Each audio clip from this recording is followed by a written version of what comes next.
Por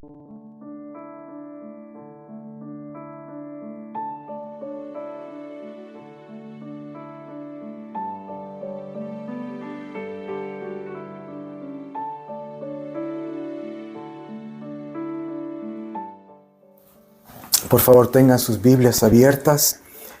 Ahí en el pasaje que nos fue leído, Mateo 10, versos 32 en adelante.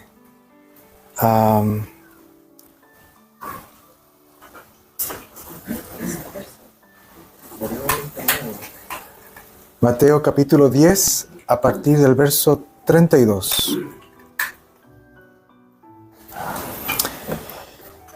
Y quiero comenzar con una frase. La prueba del compromiso de un discípulo llega cuando surge la oposición. Déjame repetirlo. La única forma de comprobar si alguien es un discípulo verdadero de Jesús es mediante el conflicto. Es cuando llega la oposición. Este es en esencia el mensaje de Jesús en estos versos. Y no es un mensaje fácil. No es un mensaje que a nosotros en nuestra naturaleza nos agrade personal y particularmente. ¿Quién espera o anhela o desea encontrar conflicto, oposición, problemas? Nadie de nosotros. Pero si entiendo bien lo que está diciendo aquí Jesús, esta es la forma en que realmente nuestra fe, nuestro discipulado, es puesto a prueba. Recordemos que Él está enviando en estos capítulos a predicar el Evangelio a sus discípulos. Él los ha comisionado, les ha dado autoridad, les ha dado de su autoridad, de su poder para hablar. Y les está enseñando qué significa ser sus discípulos.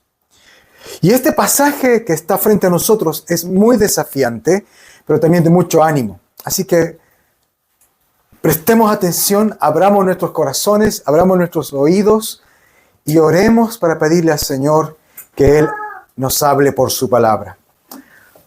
Poderoso Señor, toma mis labios y habla por medio de ellos. Toma nuestras mentes y ayúdanos a pensar en tus pensamientos. Toma nuestros corazones y enciéndelos por tu amor, mediante Jesucristo nuestro Señor. Amén. Vamos a los versos 32 al 33. En primer lugar, un verdadero discípulo reconoce la supremacía de Jesús en público. Básicamente el Señor está diciendo aquí que la única forma de saber si alguien es verdaderamente su discípulo es cuando enfrenta oposición, prueba. Especialmente cuando testifica su fe en público.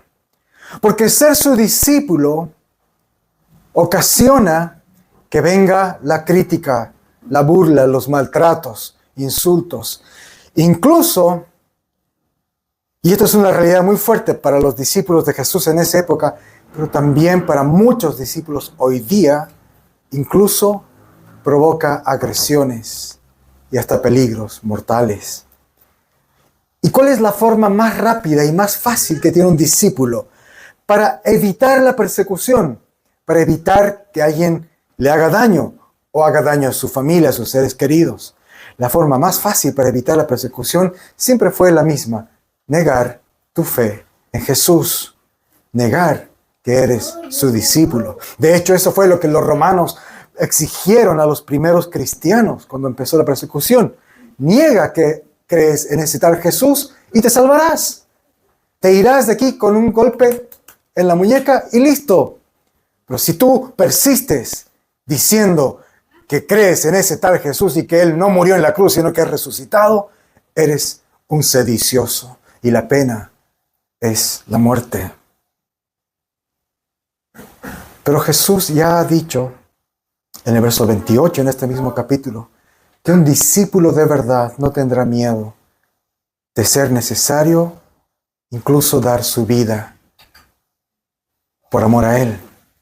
Así que un discípulo de Jesús, a pesar del riesgo, a pesar del temor que pueda tener, va a reconocer, va a confesar públicamente a Jesús como su Señor, como Dios, como el Hijo del Padre Celestial.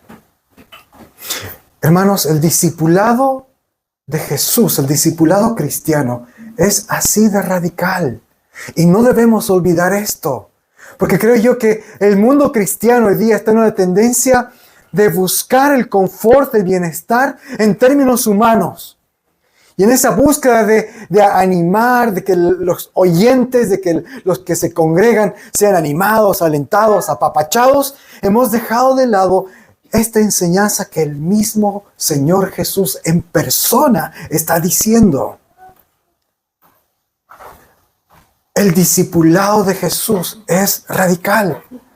El discipulado de Jesús consiste en hombres y mujeres que no temen declarar públicamente que Jesús es su Señor, aun si eso consiste en que van a tener que pagar un alto precio. Por eso, el discípulo que intente evitar la persecución,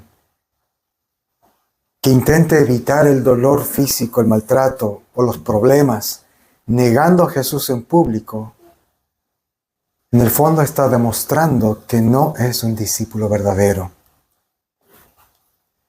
Y esto es fuerte porque muchos hoy día asistentes, congregantes a las iglesias, creen que son cristianos. De hecho, se les ha dicho que son cristianos porque alguna vez en su vida hizo una oración y listo.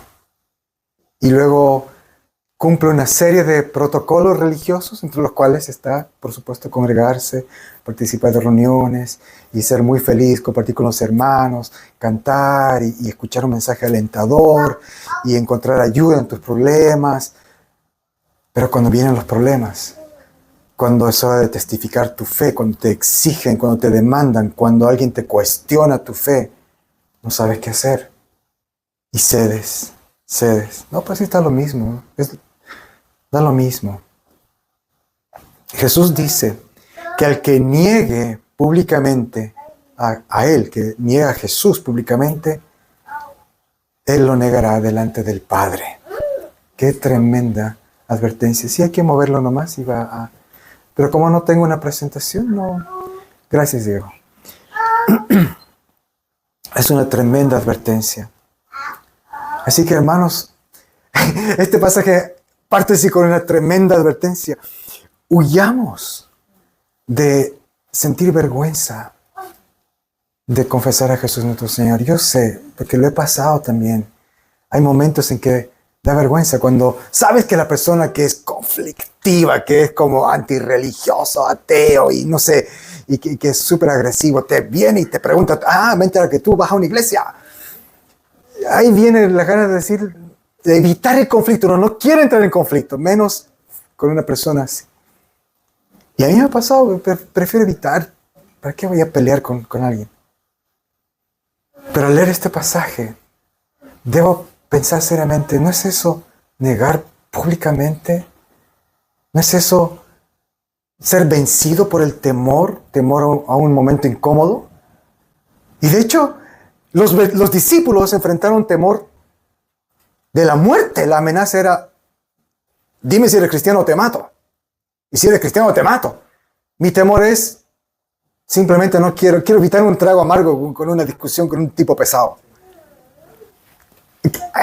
¿Cómo hemos llegado a ese punto? La iglesia nos hemos puesto tan débiles, tan frágiles. Este pasaje nos está llevando de vuelta al verdadero discipulado, al discipulado valiente, al discipulado... No, ojo, no les estoy diciendo que salgan de aquí y busquen el martirio. No les estoy diciendo eso, pero seamos valientes. No sintamos vergüenza de nuestro Señor, de demostrar, de decir, de hablar. Sí, soy cristiano. Sí, creo en Jesús. Creo que Él está vivo. Creo en un Dios que creó todo de la nada, que es soberano. Creo que Él ordena todas las cosas y en su gran amor murió por mis pecados en una cruz. Se hizo hombre y murió por mis pecados en una cruz y resucitó y hoy día está vivo. creo. Para ti puede ser que suene como una fábula, pero yo lo creo con todo mi ser. No tengamos miedo. Amén. Seamos valientes. Y luego el Señor Jesús, lo que yo haría siendo predicador, después de decir algo duro, sería que lo siguiente que voy a decir sea algo suave, como para aliviar lo duro que acabo de decir. Pero Jesús, como predicador supremo que Él es, sigue adelante. Versos 34 al 39. Su mensaje no es más suave, porque Él dice, he venido para... Y que iba a afirmar cuál es su misión. He venido para... Y lo que dice a continuación es tan fuerte, tan chocante. De hecho, es tan opuesto a lo que muchas iglesias y pastores hoy día predican. Porque para muchos hoy día la misión de Jesús es que Él hubiera dicho, he venido para hacerles feliz. He venido para solucionar sus problemas, chiquillos. No tengan miedo de ser mis testigos en lo público, porque yo he venido para darles salud y bienestar. Yo he venido para que ustedes estén felices, porque los amo, porque eres lo más precioso para mí, eres la niña de mis ojos. He venido para que te vaya bien en todo. Pero ese no es el mensaje que dice Jesús. Y esos predicadores claramente no han leído sus Biblias o maliciosamente han decidido conscientemente no predicar lo que dice la Biblia. Porque lo que dice Jesús es fuerte, claro y directo. Dice que Él ha venido a traer conflicto. Él ha venido a traer división y persecución para sus discípulos. Wow. Pero yo agradezco al Señor que Él fue y es honesto con nosotros. Él no nos doró la píldora. Él no era de estos predicadores que quiere formar un séquito de seguidores endulzándoles un mensaje. Él fue sincero con sus discípulos. Chiquillos, esta es cuestión de vida o muerte. Es de vida o muerte. Y si ustedes van a ser mis discípulos, van a tener conflictos. Incluso, dice Jesús, en el mismo seno de sus familias. ¿Has visto este pasaje? Aún en su hogar, aún con los suyos. He venido, verso 35, he venido para poner al hijo contra su padre, a la hija contra su madre y a la nuera contra su suegra. Bueno, alguien podría decir que eso último no es tan difícil. Pero... ¡Te reprendo! Verso 36. Los enemigos del hombre serán los de su casa. ¡Wow! Ser un discípulo va a generar conflicto, incluso con los más cercanos. El Señor nos está anticipando aquí que ser sus discípulos, el discipulado de Jesús, se va a poner a prueba cuando tú testificas valientemente en lo público. Pero la verdadera prueba, quizá la prueba más dura, va a ser cuando tú tratas de vivir tu discipulado en la intimidad de tu hogar. Porque en un sentido es fácil ofender al que es contrario a la fe en lo público. Por último te peleas con esa persona, te insulta y al final cada uno se va y listo, ahí terminó. Pero en la casa, con los que te conocen, con los que están ahí contigo todo el tiempo, Jesús está diciendo aquí que no es suficiente con demostrar fidelidad a Jesús entre los discípulos, entre los no creyentes, sino también con los nuestros, en nuestro hogar. La prueba final se produce en el hogar. Y algo más que quiero decir que no quiero que se me escape es, ¿cómo hace el Señor las cosas? Hoy día el pasaje que Diego nos reflexionaba en Efesios, habla de la espada, ¿no es cierto? La espada del Espíritu, que en Efesios es el arma que el Señor nos ha dado parte de la armadura del Señor para luchar la pelea espiritual. Aquí Jesús está hablando de otro tipo de espada. Él dice, yo he venido a traer la espada.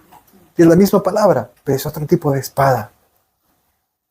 Este verso ha sido malinterpretado. No es justificativo para, valga la redundancia, justificar una guerra santa. No es que Jesús ha venido para traer la espada a los musulmanes, por decir algo así, que es como se lo ha tomado muchas veces.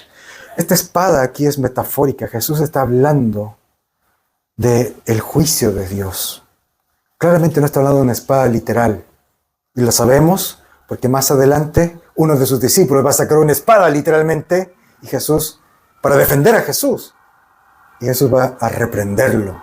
Entonces no es una espada literal, es una espada metafórica. El punto de la espada es que el mensaje de Jesús trae conflicto, trae oposición.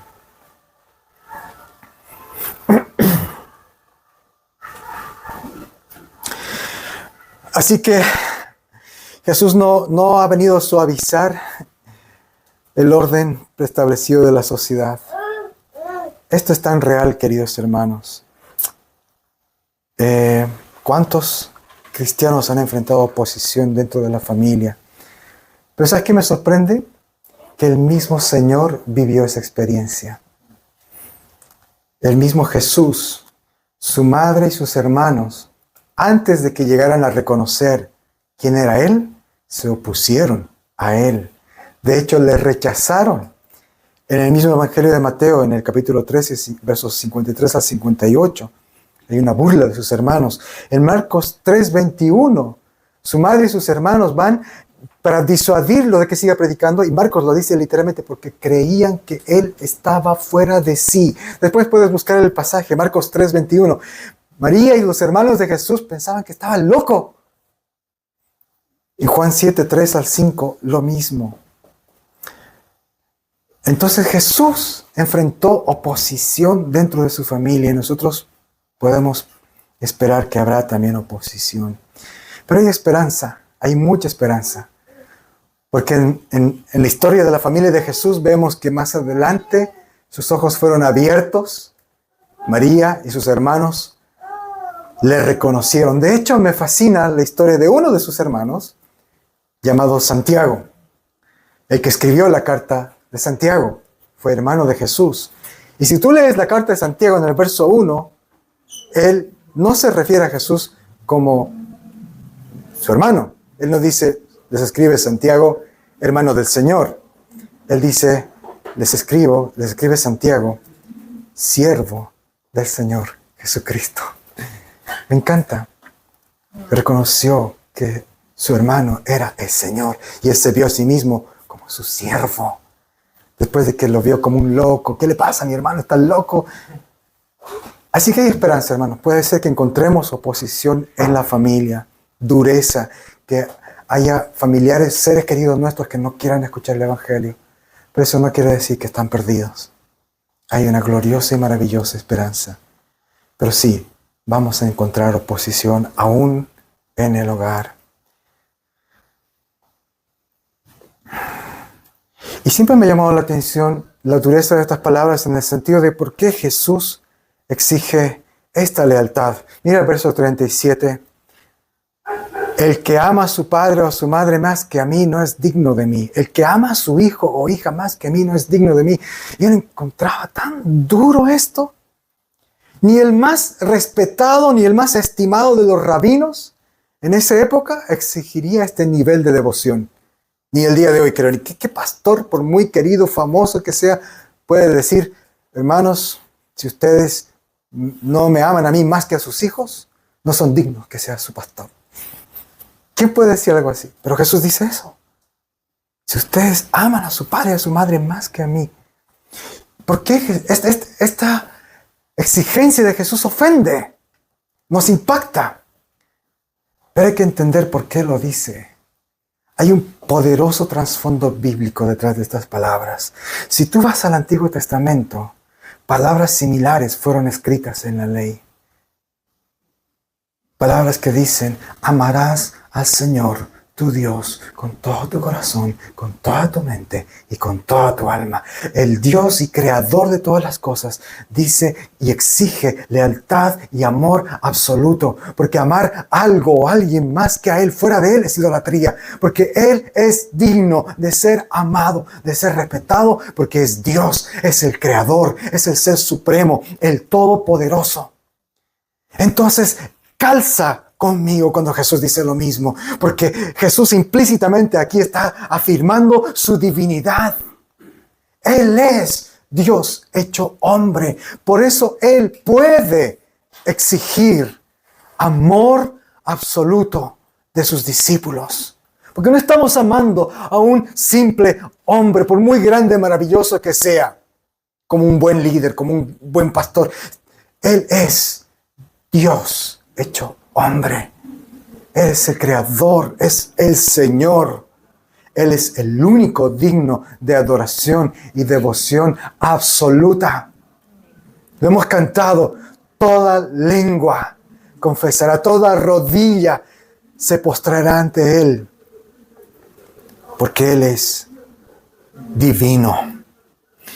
Entonces, es correcto que Jesús pida este amor absoluto. Ahora, cuando Él dice que el que ama a su padre o a su madre, a su hijo, más que a Él no es digno, no está diciendo que debemos despreciar a nuestros padres, a nuestros hijos, o que no debemos honrar a nuestros padres. Lo que está diciendo aquí es que como sus discípulos, el primer lugar siempre debe ser Dios. Siempre debe ser Dios. Y Jesús es el Hijo de Dios. Solo amando a Dios por sobre todas las cosas vamos a poder amar como corresponde a nuestros padres, a nuestros hijos, a nuestros cónyuges. Hermanos, la cultura israelita era muy similar a la nuestra. Eran muy apegados a sus familias. Muy apegados a sus familias. A las actividades familiares, a los carretes familiares, a las celebraciones, festejos, cumpleaños. Y también cuando surgía una necesidad familiar, estaba ahí toda la familia. La familia era muy importante para el israelita. Y eso es muy bueno. Pero también tiene un lado peligroso. Porque la familia tuvo una tendencia de reemplazar a Dios o el compromiso que ellos tenían que tener con Dios. De que compromisos familiares reemplacen o aparten compromisos espirituales con Dios. Recordemos en este mismo evangelio, en el capítulo 8, el discípulo que le dijo al Señor: yo dejado todo por ti, Señor, tan solo déjame ir a enterrar a mi padre, apegado a su familia. Y yo me he preguntado, ¿cómo me habla este texto? ¿Cómo te habla a ti ahora, hoy? No quiero yo decir esto es así, pero quiero pedirte que examines tu vida, cómo organizas tu vida, tus decisiones, cómo vives como familia y cómo el Señor, cómo puedes responder al Señor en amor y devoción, poniéndolo a Él en primer lugar, aún por sobre la familia. Así que dejemos que el Espíritu Santo redarguya nuestros corazones. Amén. Jesús dice que la prioridad debe ser Él, por encima de todos los demás. Y luego dice en el verso 38, el que no toma su cruz y me sigue, no es digno de mí. Este es otro de los versos más malinterpretados del Nuevo Testamento. Y he escuchado en muchos contextos este verso. De hecho, anoche me venía a la mente mientras estaba retorciéndome de dolor y con la mano en la guata. Ya me imaginaba a alguien que me venía: Martín, no te preocupes, toma tu cruz y sigue al Señor, ¿no? O cuando viene alguien, un problema en el trabajo, toma tu cruz y sigue al Señor. Como que aplicamos este verso a cualquier situación de problema. Tomar la cruz no significa soportar estoicamente cualquier pena, cualquier dolor, por más doloroso que sea, en tu vida. sino que significa adoptar la voluntad de Dios para nuestras vidas. Recordemos el contexto. Jesús está hablando aquí de ser discípulos que testifican en lo público, que testifican en la familia, que enfrentan oposición. Esa es la cruz. La cruz que Jesús está advirtiendo aquí, que debemos tomar y seguirle. La cruz que debemos cargar es esa oposición. La batalla que enfrentamos, el dolor que enfrentamos, que puede ser físico, que puede ser emocional, que puede ser espiritual, pero que es un dolor que viene producto de nuestra fidelidad a Cristo. Mi dolor de guata sí puede ser originado por un tema espiritual, puede ser originado por un tema de comida, de alimentación, y sí es doloroso, pero no viene porque yo testifiqué fielmente a Cristo y resultado me dolió la guata. ¿Se entiende? Entonces no podemos aplicar este verso a cualquier cosa. Tomar la cruz es, en este contexto, la persecución, la oposición. Tomar la cruz es incluso cuando se rompen relaciones por causa del Evangelio con seres queridos. Yo he conocido jóvenes a quienes han expulsado a sus padres de su casa porque han llegado con la noticia de que se habían hecho cristianos. Conocí el testimonio de un joven en Santiago. Mi hijo David me contaba que uno de sus amigos andaba en una búsqueda espiritual y buscó tarot. Llegaba a la casa, he aprendido tarot. ¡Oh, qué interesante! Cuéntame los papás. Luego venía se encontró con los Bahá'í. Ahora estoy yendo a la iglesia Bahá'í. ¡Oh, qué bueno! ¡Qué interesante! Cuéntame. Luego iba con los mormones. ¡Ah! ¿Y de qué trata? Pero el día que llegó, estoy en una iglesia anglicana. Soy cristiano. Eso no. Eso no. Todo menos eso. Y lo expulsaron de su casa. Estaba viviendo con un amigo del David, el famoso Juaco. Es así. Esa es la cruz que Jesús está hablando aquí. Se trata de seguir sus pasos cuando hay oposición. El que haya su vida, la perderá, y el que pierde su vida por causa de mí, la hallará. Vamos a los últimos versos, 40 al 42. Finalmente, Jesús concluye su mensaje de la misma forma que él comenzó. Aquellos que van a ir en su nombre, que van a predicar su mensaje con su autoridad. Ya les había dicho antes, donde lo reciban, entren y digan, pasa a esta casa. Si les rechazan, salgan y límpiense, sacúdanse el polvo de sus pies. Y aquí termina de una forma similar. El que lo recibe a ustedes, me recibe a mí. Y esto es maravilloso, hermanos. Esto es maravilloso. Porque hasta ahora sí que era duro el mensaje. Vamos a enfrentar oposición. Jesús ha venido a traer la espada. Pero aquí está lo hermoso.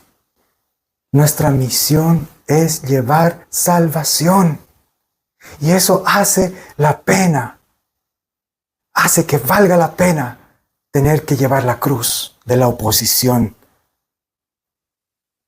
Porque estamos y somos portadores del mensaje de Cristo. No hay mayor honra que esta. Qué maravilloso que Jesús diga, el que lo recibe a ustedes me recibe a mí. Están diciendo ustedes, me llevan a mí.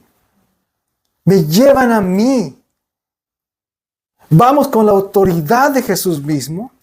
Y cuando alguien nos recibe el mensaje, cuando alguien nos escucha, incluso cuando alguien nos ofrece un vaso de agua fría, según el verso 42, está siendo bendecido.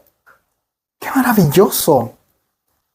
En el verso 41 Jesús compara a los discípulos con profetas y justos. Dice, el que recibe a un profeta porque es profeta recibirá recompensa. Nos está comparando con profetas, porque los profetas portaban el mensaje de Dios. Y luego nos compara, dice, el que recibe a un justo, porque es justo, recibirá igual recompensa. Nos está comparando con hombres justos, con aquellos que portan la justicia del reino de Dios. Hermanos, nuestro trabajo como cristianos no es una pérdida. Aunque debamos enfrentar persecución, conflictos y problemas, no es una pérdida. Hay una recompensa maravillosa. Hay frutos eternos de bendición. Estamos en el negocio de contribuir y colaborar con Cristo en la salvación de la humanidad. Cuando tú le hablas a alguien de Cristo, no le estás compartiendo esta iglesia, este club de amigos, le estás dando la salvación, la oportunidad de que sea salvado. No estamos promocionando el Club Anglicano San Juan. Estamos dando vida. Estamos llevando al Salvador con nosotros. No hay nada más hermoso que ser portadores de la presencia del Señor como profetas y justos. Tanto es así que Jesús dice, cualquiera que les dé uno de estos pequeñitos a que sea un vaso de agua fría, tendrá una recompensa. No hay trabajo más honroso que ser discípulo de Jesús que comparte el Evangelio. Hermanos, ánimo, tomar la cruz. No he venido a poner al hijo en contra de su padre. Suena duro, pero lo que dice aquí, las recompensas son grandiosas. Y como les decía, yo creo que si somos fieles, veremos esas recompensas aún en nuestros hogares, aún en aquellos que se oponen. De hecho, el testimonio fiel de cristianos frente a sus martirizadores salvó. ¿Cuánta gente ha sido salvada? Porque cuando ofendieron, cuando agredieron al cristiano, recibieron palabras de amor, de perdón. El mismo Señor Jesucristo en la cruz, cuando Él exhala, cuando Él muere, el centurión que estaba ahí, el que había atravesado su cuerpo con la lanza, de repente al ver al Hijo del Hombre muerto, dice, verdaderamente, este era el Hijo de Dios. El sufrimiento fiel de los santos es una poderosa arma de salvación. Así que cualquiera que nos reciba, cualquiera que reciba nuestro mensaje, tendrá la más grande recompensa. Hermanos, sigamos llevando el mensaje, sigamos llevando el amor de Cristo. Cristo está con nosotros, en nosotros. Amén. Amén. Oremos.